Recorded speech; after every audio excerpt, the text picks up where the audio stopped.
Well, hello and welcome back to yet another incredible video. And today I am going to be showing you guys some wall art that I have made using items from the Dollar Tree and elsewhere. And these projects are going to range from the fun to the very high-end looking. So let's jump into it. So I love DIYs like this one, okay? This is gonna go so quick, but the way that it turns out is very high-end looking. And I'm just gonna be using these MDF kind of rainbow shaped pieces that were hard to find, but I think you can still get them inside of the Dollar Tree. And we are gonna watch as this comes together.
So this next DIY is very awesome to me, and I am using just one of those full-length mirrors from the Walmart, as well as a pack of planks, those wood planks that we all love when they are in stock at the Dollar Tree. And I'm going to use those items to pull this mirror together into something really, really amazing. Let's go.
So we've got another mirror DIY, and this is also using a mirror from the Walmart, but it is a square version. And then I am also going to be using, of course, our favorite Dollar Tree item, which is the tumbling tower blocks. And we're gonna try to turn this into something that looks way higher end than what we're starting with. So let's see if we can do it.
So this DIY was super easy to put together, and I'm just using those awesome leaf, and I guess these were like plates, or I don't know what they were, honestly, but I'm going to use them to make beautiful wall art. And I love the way that this came out. Let's jump in.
So this next DIY is actually a thrift flip. I bought this shutter from the Goodwill, but I am using a free item from the Dollar Tree to pull this together. And that is that I bought some wood sticks to make that other DIY. And I was able to get the box, okay? And I used that box to make a little something that's gonna make this DIY pop. Let me show you.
Okay, so this is one of those fun DIYs I was telling you guys about.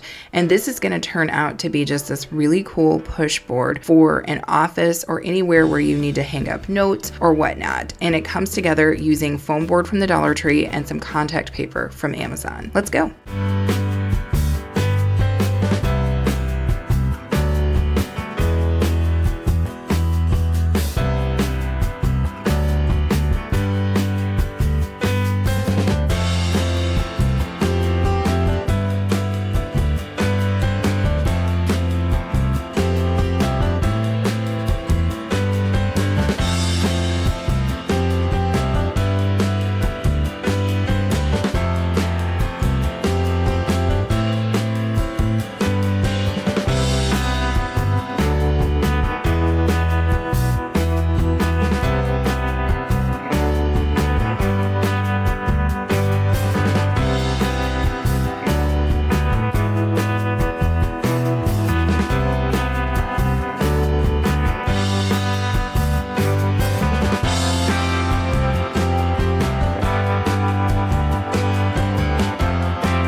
So this next piece I thought was way cool, and we are actually coming up on the time of year where you guys might be able to get these surfboard shapes again if you don't already have them in your stash, but I'm going to be using those and some paint stir sticks to make a really cool piece of wall art.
Okay, so this next piece I really like. These puzzle pieces from the Dollar Tree were awesome, and I really love when I can add greenery to wall art. I feel like it just gives it a little pop.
So I don't do a lot of glam DIYs. My style is a lot more boho and relaxed, but I was in a challenge and I did pull this piece of wall art together, and I feel like for the right decor, this is a very, very good and inexpensive fit. Let's watch it come together.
So this next DIY is made up entirely of these wood planks that I got from the Dollar Tree. And I love the way that this turned out. And I will just say this is that DIY where you can just kind of let your creativity flow. So let's see what I pulled together.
Well, as always, I thank you guys so much for watching, and I hope that something in this video inspired you to get out there and create. I also hope that you will choose to subscribe if you haven't already. And of course, I invite you to come back, hang out, and be okay with us.